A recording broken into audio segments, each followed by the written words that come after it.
And therefore, highest priority should be to enable the soldier to fight the proxy war. And what does a soldier in proxy war need? He needs surveillance devices with which he can identify terrorists so that collateral damage can be minimized. Then he needs weapons which can deal with terrorists who are yielding similar weapons.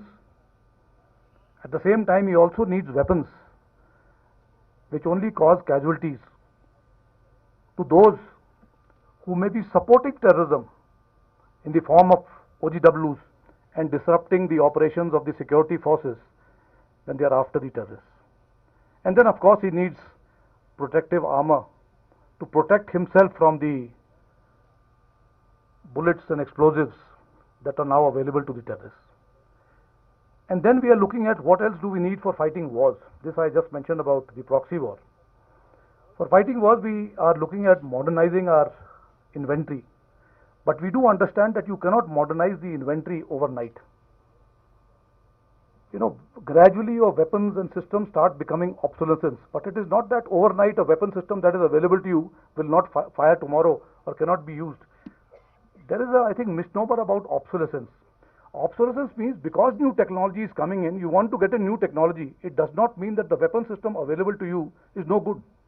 It is still being used. We have the 105 mm artillery gun. It is still being used and is found to be good. We are still using 81 mm and 120 mm mortars with good results. These are age-old weapons. They have not become obsolete.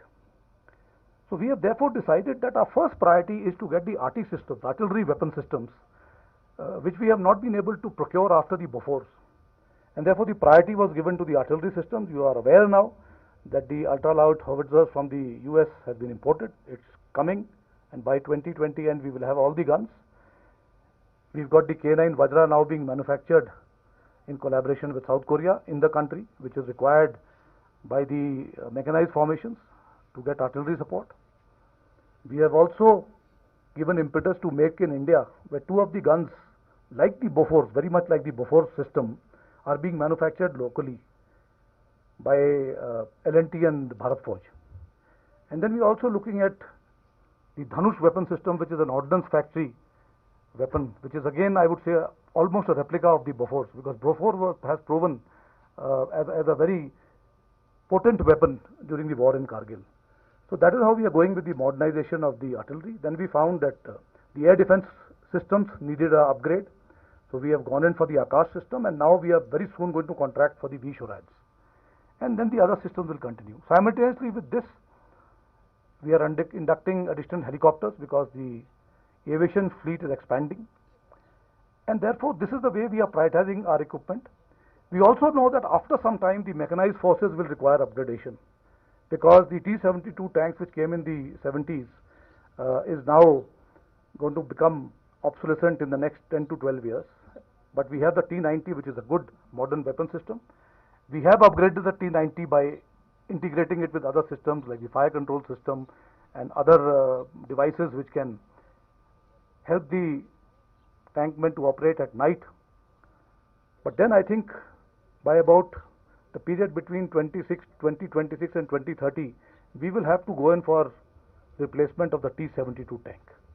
So that is going to happen, and by that time we hope that the artillery gun systems would have been procured. So then we start shifting our focus onto the mechanized forces. So gradually you find, we will be able to modernize our army in a gradual manner, yet at the same time not being found wanting in executing our task any time if we are compelled to go to war again.